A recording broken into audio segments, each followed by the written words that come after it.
Olá, graça e paz, muito bom dia, boa tarde ou boa noite para você que está comigo aqui no nosso canal, semeando a palavra com a missionária Kézia, que sou eu.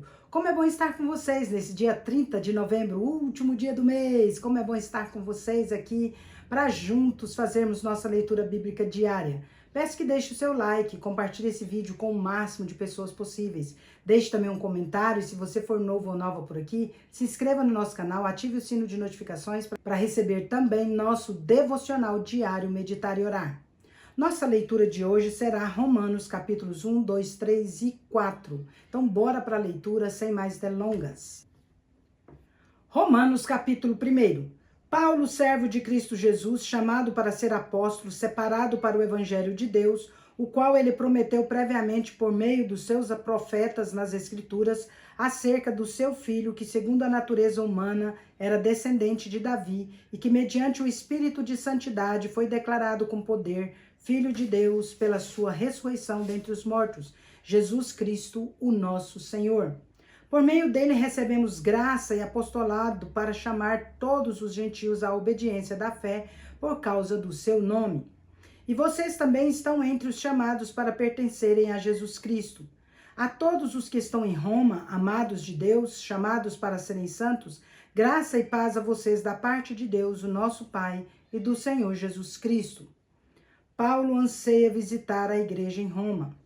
Primeiramente, dou graças ao meu Deus por meio de Jesus Cristo por todos vocês, porque a fé de vocês é proclamada em todo o mundo. Deus, a quem sirvo de todo o coração, pregando o evangelho do seu Filho, é minha testemunha de como constantemente me lembro de vocês nas minhas orações.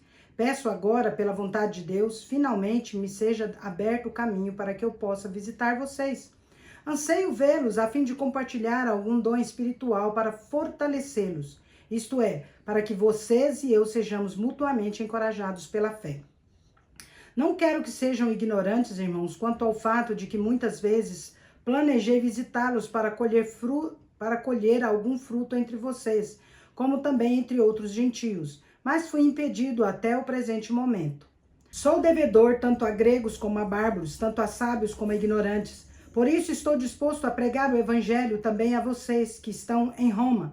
Não me envergonho do evangelho, porque é o poder de Deus para a salvação de todo aquele que crê, primeiro do judeu e depois do grego. Porque no evangelho é revelada a justiça de Deus, uma justiça que do princípio ao fim é pela fé, como está escrito: o justo viverá pela fé. A ira de Deus contra a humanidade. Portanto, a ira de Deus é revelada dos céus contra toda impiedade e injustiça dos homens, que suprimem a verdade pela injustiça. Pois o que de Deus se pode conhecer é revelado entre eles, porque Deus lhes revelou. Pois desde a criação do mundo, os atributos invisíveis de Deus, o seu eterno poder e a sua natureza divina, têm sido vistos claramente, sendo compreendidos por meio das coisas criadas, de forma que tais homens são indesculpáveis, porque tendo conhecido a Deus, não o glorificaram como Deus, nem lhe renderam graças. Pelo contrário, seus pensamentos tornaram-se fúteis e o coração insensato deles se obscureceu. Embora eles afirmem ser sábios, tornaram-se tolos e trocaram a glória do Deus imortal por imagens feitas à semelhança do homem mortal, bem como de aves, quadrúpedes e répteis. Por isso Deus os entregou à impureza sexual, aos desejos do coração deles, para desonrarem o corpo deles entre si. Trocaram a verdade de Deus pela mentira, adorando e servindo a criatura em lugar do Criador, que é bendito para sempre. Amém. Por causa disso, Deus os entregou às paixões vergonhosas. Até as mulheres trocaram relações sexual natural por ordem contrária à natureza. Da mesma forma, os homens também, tendo deixado a relação sexual natural com a mulher, se inflamaram em desejo uns pelos outros. Homens cometeram atos vergonhosos e receberam em si mesmos o castigo merecido pela sua perversão. Além do mais, visto que desprezaram o conhecimento de Deus, o próprio Deus os entregou a uma disposição mental reprovável para praticarem o que não deveriam. Tornaram-se cheios de toda sorte de injustiça, maldade, cobiça e depravação. Estão cheios de inveja, homicídio, rivalidades, engano e malícia. São bisbilhoteiros, caluniadores, inimigos de Deus, insolentes, arrogantes e presunçosos. Inventam maneiras de praticar o mal, desobedecem aos pais, são insensatos, desleais, insensíveis, sem misericórdia. Embora conheçam o justo decreto de Deus de que as pessoas que praticam tais coisas merecem a morte, não somente continuam a praticá-las, mas também aprovam aqueles que as praticam. Romanos capítulo 2. O justo juízo de Deus. Portanto, você que julga os outros é indesculpável, pois condena a você mesmo naquilo que julga, visto que você que julga pratica as mesmas coisas. Entretanto, sabemos que o juízo de Deus contra os que praticam tais coisas é conforme a verdade. Assim, quando você, um simples homem, os julga, mas pratica as mesmas coisas, pensa que escapará do juízo de Deus? Ou será que você despreza a riqueza da bondade, da tolerância e da paciência dele, não reconhecendo que a bondade de Deus o leva ao arrependimento? Contudo, por causa do seu coração obstinado e sem arrependimento, você está acumulando ira contra você mesmo para o dia da ira de Deus, quando se revelará o seu justo julgamento. Deus retribuirá a cada um conforme o seu procedimento. Ele dará vida eterna aos que, persistindo em fazer o bem, buscam glória, honra e imortalidade. Mas para os que buscam os seus próprios interesses, para os que rejeitam a verdade e seguem a injustiça, haverá ira e indignação, haverá sofrimento e angústia para todo ser humano que pratica o mal, primeiro para o judeu e depois para o grego. Mas glória, honra e paz para todo aquele que pratica o bem, primeiro para o judeu e depois para o grego, pois Deus não mostra favoritismo. Todo aquele que pecar sem a lei, também sem a lei perecerá, e todo aquele que pecar sob a lei, pela lei será julgado. Porque não são os que ouvem a lei que são justos diante de Deus, mas os que praticam a lei é que serão declarados justos. De fato, quando os gentios que não têm a lei praticam naturalmente o que ela ordena, tornam-se lei para si mesmos, embora não possuam a lei. Mostram que as exigências da lei estão gravadas no coração deles. Disso dão testemunho também a sua consciência e os pensamentos deles, ora acusando-os, ora defendendo-os. Isso tudo se verá no dia em que Deus julgar os segredos dos homens, por meio de Jesus Cristo, conforme o seu evangelho o declara. Os judeus e a lei. Agora, se você se diz judeu, apoia-se na lei e orgulha-se de Deus, se você conhece a vontade dele e aprova o que é superior, porque é instruído pela lei, se você está convencido de que é um guia de cegos, luz para os que estão em trevas, instrutor de insensatos, mestre de crianças, tendo na lei a forma do conhecimento e da verdade, então você que ensina os outros não ensina você mesmo? Você que prega contra o roubo, rouba? Você que diz para não adulterar, adultera? Você que abomina ídolos, rouba os templos? Você que se orgulha da lei, desonra a Deus ao transgredir a lei? Pois como está escrito, o nome de Deus é blasfemado entre os gentios por causa de vocês.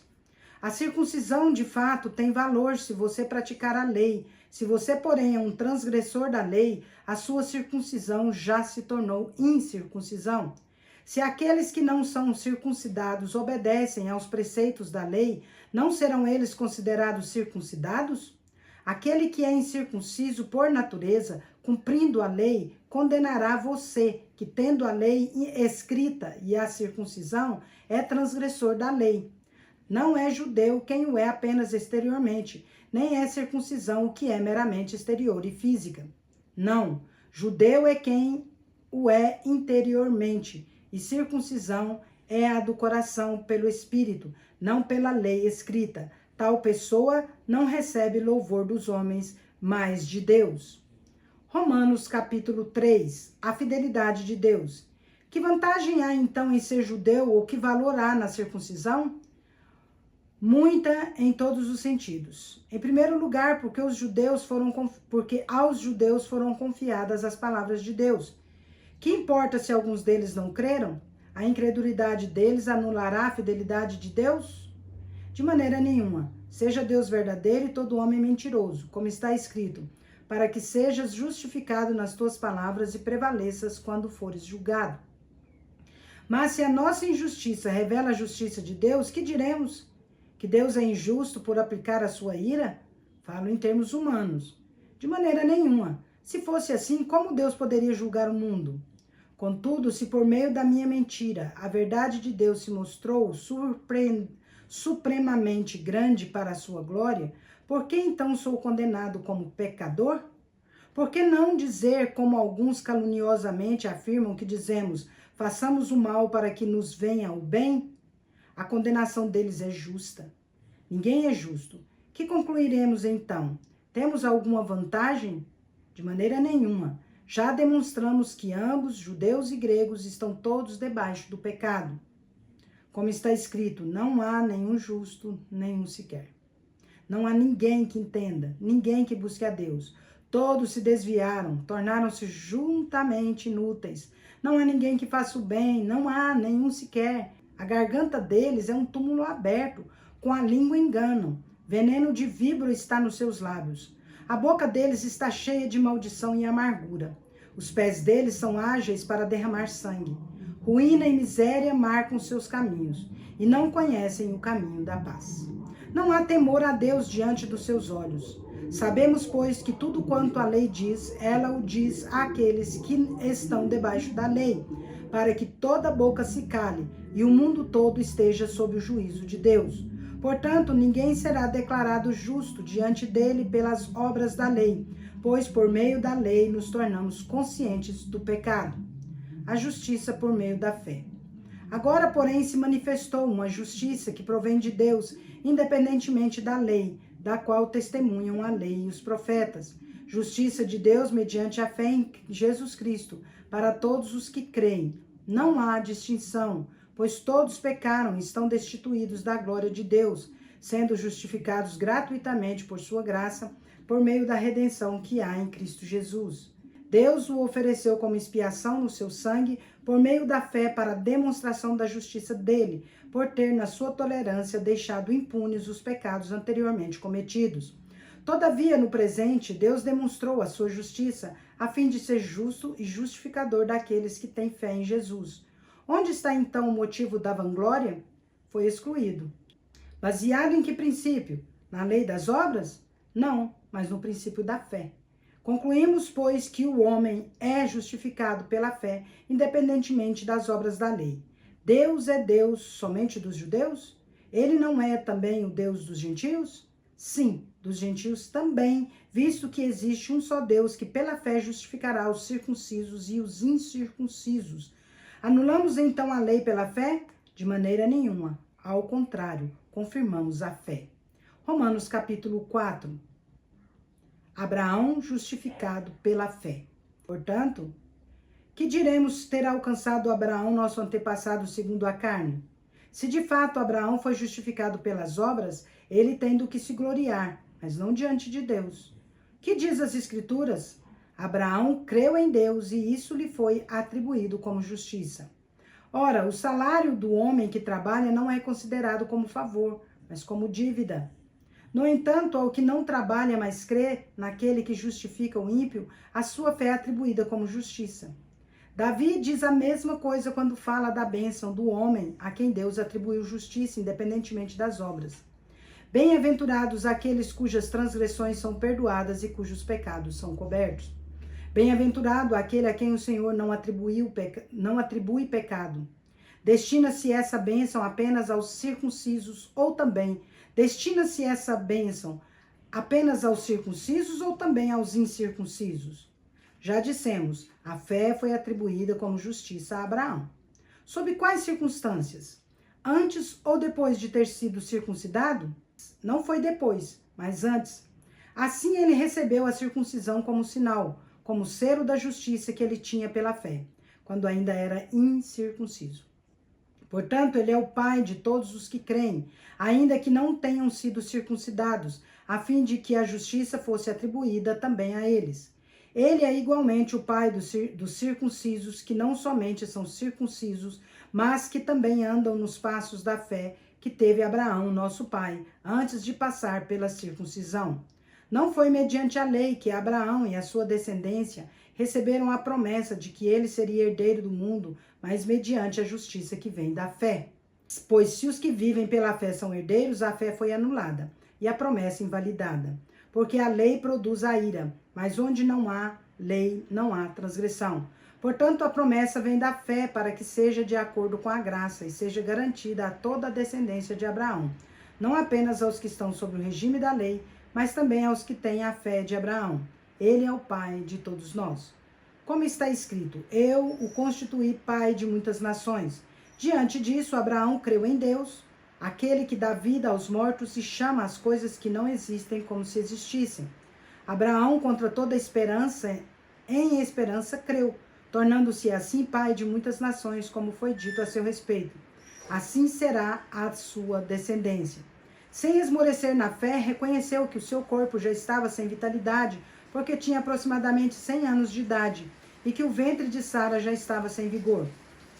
Mesmo assim, não deixou de crer na promessa de Deus, mas foi fortalecido em sua fé e deu glória a Deus, porque estava plenamente convencido de que ele era poderoso para cumprir o que havia prometido.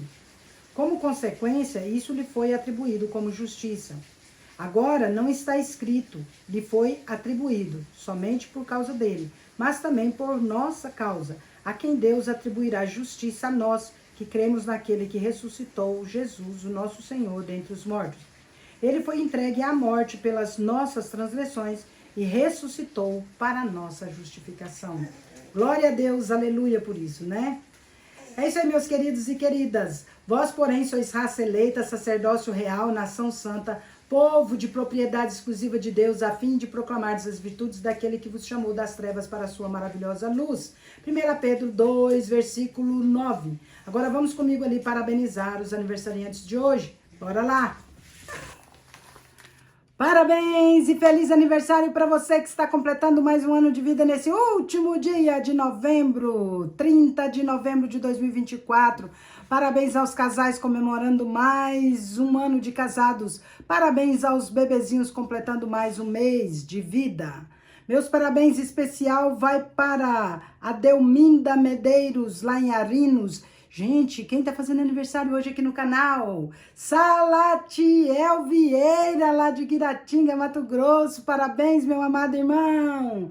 O Bruno Gomes também lá em Tuiutaba, Minas Gerais. A Jaqueline Silva em Rio Verde, Goiás. A Silvana Marques em São José do Rio Preto, São Paulo. A Elma Pereira em Guiratinga, Mato Grosso. E a Elisângela Ferreira em Tesouro, Mato Grosso. Que Deus abençoe grandemente a vida de vocês. Meus parabéns riquissimamente especial para você, meu amado irmão Salatiel. Que Deus te abençoe. Vamos orar por vocês. Pai de amor, em nome de Jesus, quero agradecer ao Senhor por conceder a Delminda, ao Salatiel, ao Bruno Gomes, a Jaqueline, a Silvana, a Elma e a Elisângela mais um ano de vida nesse dia, Pai. Enriqueça-os, ó Deus, com suas dádivas de amor, de paz, de alegria, de prosperidade, de saúde, de sabedoria, discernimento, harmonia, muitas felicidades e muitos anos de vida.